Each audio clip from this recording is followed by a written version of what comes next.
this video, we will talk about the assignments page. If you haven't watched the assigning content video yet, I recommend you watch that first. You can find the video either in this playlist or in the description below this video. You can access the assignments page by clicking on Assignments in the left-hand menu. On this page, you can see all of a specific class's assignments, their completion status, and the start date and due date of each lesson. To switch between classes, you can click on the drop-down menu directly below the class header. If you want a more detailed breakdown of an assignment's completion status, click on the vertical 3 dots and select More Info.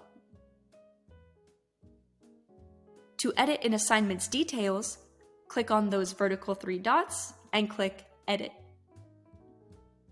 Here, you can change the start date if it hasn't passed already, the due date, and the priority tier of that lesson.